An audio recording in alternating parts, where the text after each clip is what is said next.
Sa mga nagdaang episode makikita natin na nagamit na naman niya ang kanyang abilidad.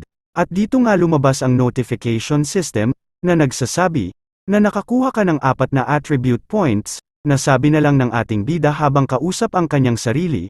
Mula noong una kong hinawakan ang bangkay ng isang multo na lobo, nakuha ko ang kakayahan ng Soul Dash. Pagkatapos nito, ang paglamon sa parehong uri ng bangkay ay hindi na nagbibigay ng bagong kakayahan, at ang mga gantimpala para sa pagsagip ng isang malaking bilang ng mga bangkay ng parehong uri ay unti-unting bumaba. At dagdag pa niya, ang mga kasanayan ba na nangangailangan ng pagsagip ng mga bagong uri ng mga nilalang upang makakuha ng isang beses na gantimpala, na habang tinuro niya sa kanyang abilidad na marami pang basura dyan, at nagustuhan naman ito ng kanyang abilidad makikita natin na excited ito. At habang tinitignan niya ang kanayang attribute board, nasabi na lang niya, ngunit ang mga nilalaan na puntos ay nakaipon ng 111 anong katangian ang dapat kong idagdag. Mukhang hindi na ako magkukulang sa mga attribute points sa hinaharap. At habang nakangiti ito naisip ng ating bida na bakit daw hindi na lang ipamahagi ng pantay-pantay, lumabas na naman ang notification system na nakasaad dito na lahat ng kasanayan ay nadagdagan, at makikita na nga natin dito sa kanyang attribute board, Ye Ching, Level 1 Max Profession Scavenger, at lahat ng kasanayan ay umabot na ng 20 puntos. At magtungo naman tayo dito na kung saan ang mga hunter na ito ay nakikipaglaban sa mga halimaw. Sabi pa nga ng healer nila, na 2 na lang ang natitira, at nasabi pa nga ng nakapula kanina sa kanyang leader na ang ating bida daw ay nagpalit ng trabaho at ito ay scavenger. Sumagot naman ang leader na may pagtataka, nasabi pa nito, sinasabi mo na ang batang iyon ay naging isang scavenger, at dagdag pa niya na alam mo ba, ito ay isang nakatagong class, wala pa yan sa table ng beg career change, na habang nagtataka ang nakapula. Dagdag din ng isang ito na tawagin na lang nating healer. May mga nakatagong klase na nakasulat sa malaking talahanayan ng pagbabago ng karera bawat taon, ngunit ang mga ranggo para sa pinakamahalagang karera ay halos hindi nagbabago. Karamihan sa mga tinatawag na hidden classes na ito ay para lang tumetawa. Sabi naman ng nakapula na para bang may pagkainis, isinasaalang-alang ang kanyang pinakamataas na antas ay isa lamang, higit sa lahat siya ay isang F-rank, bahagyang mas malakas kaysa sa isang antas 0 na tao, kahit na walang pagbabago.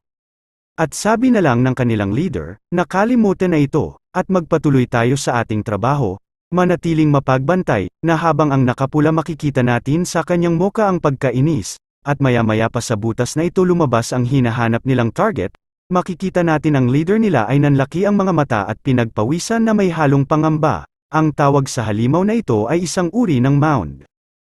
At sabi ng leader nila, ang target na misyon ay natagpuan, ang pinuno ng Falcon Eye Hunter Hunting Group Eagle Eye, dagdag naman ang babae na ito na tawagin nating assassin. Sabi niya punso, paanong may punso sa shopping mall na ito, ito ang ikalimang palapag kung tutuusin. Habang lumalapit ang healer sa mound na ito, makikita sa mukha niya na ang kaba at takot habang pinagpapawisan, nasabi na lang niya, ang oras para sa abyssification dito ay hindi lalampas sa 48 oras sa kabuuan, ngunit ang mga katawan ay natuyo hanggang sa lawak na ito. Naipit ba ang kakayahan ng ilang uri ng mahika? Dagdag pa ng assassin, low-level ghost wolves lang ang na-encounter namin sa daan, pero sila ang B-rank Falcon Eye Hunting Group, hindi ba nakakapagtaka na lahat sila ay namatay dito? Habang nakaramdam naman ang leader na may paparating, at nanlaki ang mga mata ng leader nila nang makita ang alon ng mga halimaw. At magtungo naman tayo na kung saan nasa anunsyo ang pinasukan nilang Abyss Gate, nasabi pa nga sa anunsyo apurahang mensahe, may abyssification sa Shenfeng City People's Mall, ang paunang hinuha ay B-grade mutation. Sa kasalukuyan, 217 ang nawawalang tao. Balik tayo na kung saan ang leader ng hunter, ay sumisigaw na inutos niya sa mga kasamahan na umatras ang lahat, dagdag pa niya na tambangan tayo at nalinlang, wala na silang pagpipilian kundi lumaban sa ganitong kalagayan, at habang nagpapalabas ng apoy ang nakapula, nasabi pa nga niya alam kong may mali nang hindi ko mahanap ang mga katawan nila, nakatambak na sila sa bundok ng bangkay, at dagdag pa sa leader nila, ang mababang antas na halimaw sa daan ay pain lamang para akitin kami ng mas malalim. At dito habang wala nang magawa ang mga hunter, may lumabas sa harapan nila. Nasabi na lang ng leader ng hunter, ito ang totoong master dito sa Abyss, ito ay isang high-level hell divo uring flower na halos na antas na ng A-grade, sumigaw naman ang nakapulang ito. Natignan nyo sa taas habang nanginginig siya sa takot na ang Falcon Eye Hunting Group daw, ay nabuhay lahat. Ngunit sa kasamaang palad isa na itong mga halimaw.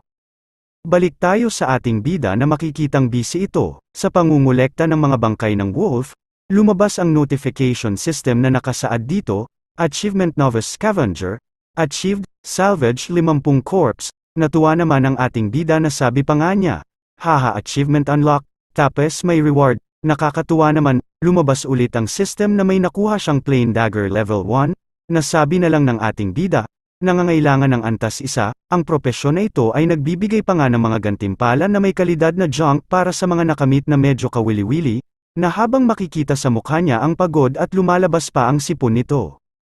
Maya-maya lang nakaramdam siya ng panginginig ng sahig, at nang lumingon siya ng bahagya ng laki ang mata nito at nasabi na lang niya na kung ano yan.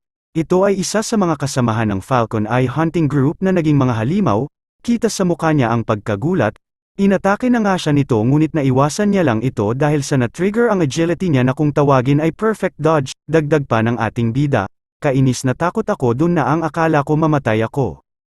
Napahinto ang ating bida at nakatingin ito sa kanyang kamay, nasabi pa niya gayunpaman, pakiramdam ko ay mas maliksi, dahil ba ito sa mga idinagdag na attribute points, mukhang lumakas talaga ako, at habang kausap niya ang kanyang sarili, hindi niya nameleya na nasa harap na niya ang halimaw, nang akmang tatama na ang atake ng halimaw, mabilis naman na nakaiwas ang ating bida sa ataking yun.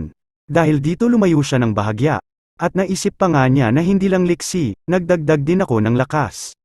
Kaya naman ginamit niya ang isa pa niyang abilidad na kung tawagin ay Soul Dash, at naghanda ito ng malakas na puwersa sa kanyang kamay habang nagliliwanag ang kanyang mata. Nasabi pa nga niya ako naman ngayon ang aatake. Isang transcender ngayon sa pagkakataong ito, dagdag pa niya na wala ng 0 damage sa pagkakataong ito, at makikita ang malakas na suntok ng ating bida kaya naman tumilapon ang halimaw at wala itong nagawa. Lumabas ang notification system at nakasaad dito, Trigger Strength Check 20, nagdudulot ka ng breakthrough effect sa target, na nagpapataas ng pisikal na pinsala ng 100%. At makikita ang halimaw na nanginginig pa sa ginawang atake ng ating bida, at ang determinadong mukha ng ating bida makikita na tumaas na ang tiwala sa kanyang sarili, sabi pa nga niya iba na ako sa pagkakataong ito. At nagulat siya dahil lumabas ang notification system na nakasaad dito, Intelligence 20 puntos. Ang iyong insight ay makabuluhang pinahusay, na nagbibigay daan sa iyong tumuklas ng nakatagong impormasyon tungkol sa target.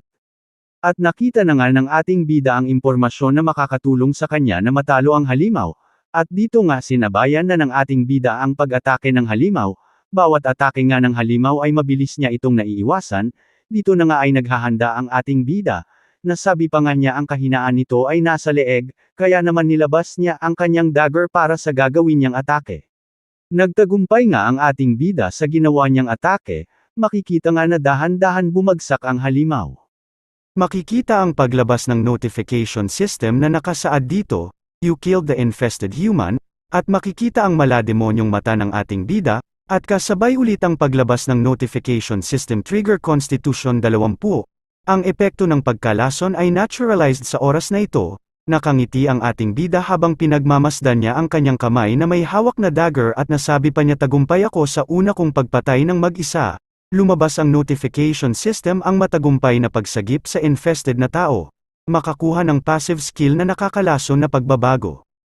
Ang tanong ng ating bida sa kanyang sarili, nangangahulugan ba ang toxic transformation na maaari kang uminom ng toxic waste bilang gamot, at habang pinagmamasdan niya ito naisip niyang subukan ito, at maya-maya lang lumabas ang system na nakasaad dito, ang iyong passive skill toxic transformation ay naidagdag na, nakakuha ka ng 5 attribute point na ay lalaan, at ito ang kasalukuyang status board ng ating bida at lahat ng kasanayan ay umabot na ng 20. At habang pinagmamasdan niya ang nakuha niyang passive skill, nasabi niya sa nakakalason na pagbabagong anyo, ang mga nakakalason na epekto ay maaaring mabago sa mga kapaki-pakinabang na epekto, dagdag pa niya na tignan natin kung anong mangyayari. At lumabas ang notification system ang epekto ng nakakalason na epekto na pagbabago ay nababaligtad sa isang nakapagpapagaling na epekto.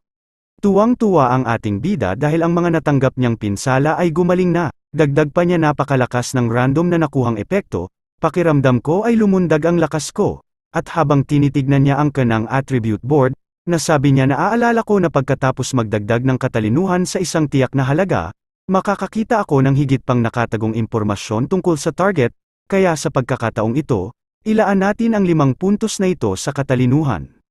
At habang busy ang ating bida na nakatalikod, makikita ang mga halimaw na papalapit na sa kanya, at naramdaman naman agad ito ng ating bida na sabi pa nga niya, meron ba akong nakaligtaang halimaw?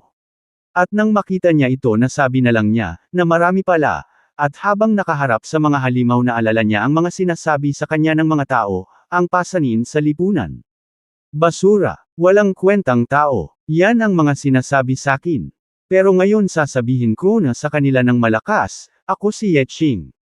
Isa akong scavenger. Kayong mga basura, lumapit kayo sakin, na isinisigaw niya na may determinadong mukha. At dito na nagtatapos ang ating episode 3, abangan ang mga susunod na episode, maraming salamat mga bida, pa-like na lang po.